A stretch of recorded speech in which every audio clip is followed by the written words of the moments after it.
5 years together. There was no big fight that ended us, no explosive argument that drew a clear line between before and after. No cheating, no betrayal, no dramatic discovery that shattered everything in a single moment. Just a slow fade I didn't recognize was happening until I looked up one day and realized I was already gone. Not planning to leave, not thinking about leaving, just already emotionally absent from a relationship my body was still showing up to. I'd built such a tolerance for disappointment over the years that I didn't notice when I crossed the line from being disappointed to not feeling anything at all. It happened so gradually, this building of immunity to letdowns. First, I'd feel hurt when he'd cancel plans or forget something important. Then I'd feel frustrated. Then I'd feel resigned. And finally, nothing. Just blank acceptance that this was who he was and this was what we were, and somewhere in that progression from hurt to nothing, I'd stopped being present in my own relationship. The disconnection didn't announce itself. There was no moment I could point to and say, that's when I left. It was more like realizing you've been driving on autopilot and can't remember the last 10 miles. I was going through all the motions, waking up next to him, making dinner, asking about his day, existing in our shared space, but I wasn't actually there. Some essential part of me had vacated without my conscious permission or awareness, and I was just the shell that remained, performing the role of girlfriend while being fundamentally absent. I should have been alarmed by this, should have felt scared or sad or something about the realization that I was no longer emotionally invested in my own relationship. But I didn't feel those things. I just felt this strange sense of peace, this quiet relief at not having to try anymore, at not having to care about outcomes or hope for changes. The relief should have been a red flag. Instead, it felt like finally being able to exhale after holding my breath for years. It started with small disconnections I barely registered. He'd come home and tell me about his day, some work drama, something a coworker said, a problem he was dealing with, and I'd be nodding and making the appropriate sounds, but I'd realize I wasn't actually listening. Not because I was distracted by something else, not because my mind was wandering to other concerns. I just didn't care. His day, his problems, his stories, they no longer held any interest for me, no longer registered as things I needed to pay attention to or engage with. That should have scared me. Realizing you don't care about your partner's life anymore, that their experiences have become background noise you tune out, that should have triggered alarm bells, should have made me want to fix whatever was broken. But it didn't scare me at all. I felt relief. Relief that I didn't have to pretend to find his stories interesting anymore, didn't have to manufacture engagement or fake curiosity about things that held no meaning for me. The relief at not caring was worse than the not caring itself. I stopped trying to fix things because I realized I wasn't invested in the outcome anymore. We'd have those surface level, we need to talk conversations where I'd mention feeling disconnected or wanting more quality time, but as the words came out of my mouth, I'd realize I didn't actually care if anything changed. I was going through the motions of addressing problems without any real hope or desire for resolution. It was like filing a complaint with a company you've already decided to leave, just checking a box, not actually expecting results. He could do whatever he wanted, stay out late without texting, ignore my messages for hours, prioritize his friends over plans with me, spend entire weekends on his hobbies while I existed in the same apartment doing my own thing. And I just didn't react. Not because I'd found some Zen acceptance or worked through my feelings about it, but because I wasn't emotionally present enough to be hurt by it anymore. The behaviors that used to devastate me now barely registered. I'd notice them the way you notice it's raining, just a fact about the weather, nothing personal, nothing painful. I'd detach so completely that his actions couldn't reach me anymore. He'd cancel plans and I'd feel nothing. He'd forget something I'd mentioned multiple times and I'd feel nothing. He'd choose literally anything else over spending time with me and I'd feel nothing. Not anger, not hurt, not even the dull ache of chronic disappointment. Just nothing. I'd become emotionally numb, And the numbness felt safer than feeling, safer than hoping, safer than trying, safer than being vulnerable to someone who'd proven repeatedly they wouldn't handle that vulnerability with care. We'd sit on the couch together watching TV, and I'd feel more alone than when I was actually by myself. When I was physically alone, I felt peaceful, complete, content in my own company. But sitting next to him, both of us staring at a screen, existing in the same space but completely separate, that felt like the loneliest experience possible. The presence of another person making the loneliness worse rather than better because it highlighted the absence of actual connection, the void where partnership should have been. I'd wake up next to him in the morning and feel absolutely nothing. Not love, not affection, not even familiarity or comfort, but also not resentment or anger or frustration, just complete neutrality. Like waking up next to a stranger I happened to live with, someone who shared my bed but had no emotional significance whatsoever.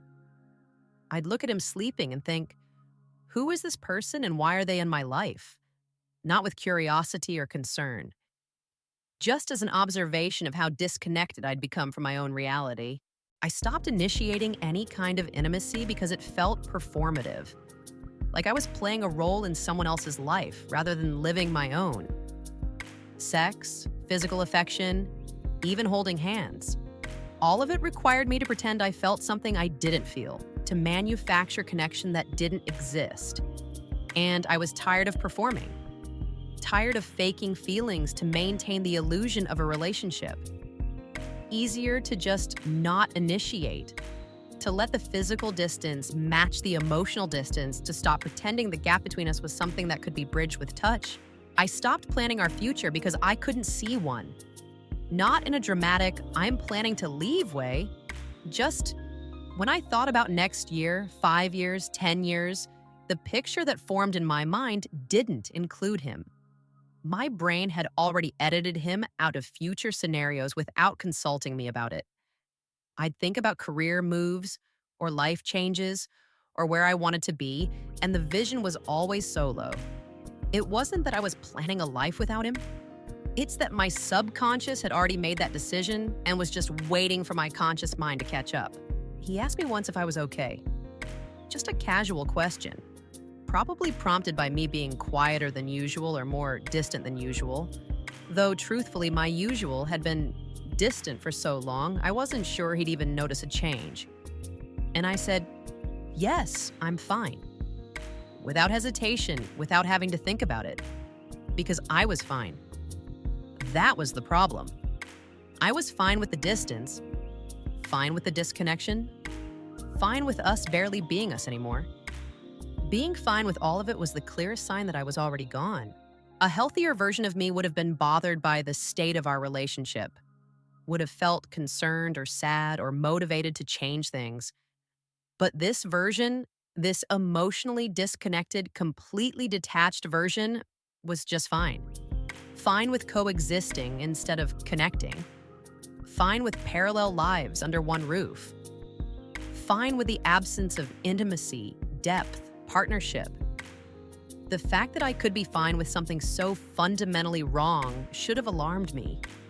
It didn't. Nothing alarmed me anymore because alarm requires caring, and I'd stopped caring. Sometimes I'd catch myself and think, this isn't normal, this isn't okay. You should feel something about your own relationship falling apart. But the thoughts were distant, clinical, like observing someone else's life rather than my own. I couldn't make myself care, even when I intellectually recognized I should care. The disconnect between knowing something was wrong and being unable to feel anything about it was profound. My mind could identify the problem, but my heart had already checked out and wasn't available for consultation. I'd left so gradually that by the time I noticed what had happened, there was nothing left of me in that relationship. No hope, no investment, no emotional presence. I was just occupying the same space we'd shared for 5 years, going through the motions of partnership while being fundamentally alone. Playing the role of girlfriend in a relationship that had died without either of us announcing its death. Maintaining the structure, shared apartment, shared routines, shared last name on mail, while the substance had completely evaporated. I was waiting. That's what I realized one day. I was waiting for my body to catch up with where my heart had already gone. My heart had left months ago, maybe longer, had packed up and departed without fanfare, without announcement, just quietly slipped away until only the echo of it remained. And my body was still showing up to a relationship my heart was no longer invested in, going through the physical motions of partnership while being emotionally absent in every way that mattered. The waiting felt passive, but it was actually the most active thing I'd done in months. Actively not engaging, actively not caring, actively not trying, actively letting the relationship die without fighting for it, because fighting would have required energy and investment I no longer possessed. The relationship was running on fumes of habit and fear of change, and I was just letting it run out, watching the slow death without intervention, because intervention would have meant I still cared about the outcome. People talk about the moment they knew their relationship was over, like it's this dramatic realization. But mine wasn't dramatic at all. It was quiet, gradual, barely noticeable even to me.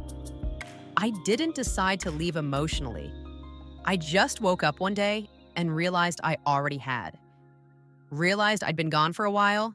Realized the person still showing up to shared dinners and sleeping in our shared bed wasn't really me anymore. She was a performance, a ghost, a placeholder for who I used to be before I built such tolerance for disappointment that I stopped feeling altogether. The silent rupture had already occurred. Not loud, not announced, not marked by any single event. Just a quiet tearing away from connection, from investment, from presence. I'd ruptured from the relationship so silently that even I hadn't heard it happen. And now I was just existing in the aftermath, in the space after the rupture, waiting for the rest of reality to acknowledge what my heart already knew, that this was over, had been over, was just going through the motions of still existing. I wasn't there anymore. Physically, yes. Legally, yes. Practically, yes. But the actual me, the one who hopes and feels and invests and tries, she had left the building. And what remained was just the architecture of a relationship without any inhabitants. Two people sharing space who'd already said goodbye to whatever they used to be. I'd left from the inside. Now I was just waiting for the outside to reflect what the inside already knew. That I was gone. That I'd been gone. That I wasn't coming back. If you've realized you left from the inside long before you left for real, built such tolerance for disappointment that you stopped feeling altogether, you're not alone in that silent rupture. Many have shared in the comments about being fine with the distance, that being the problem, about waiting for their body to catch up to where their heart already went. If this resonates, this space continues for those who've left without leaving and are finding their way to the door.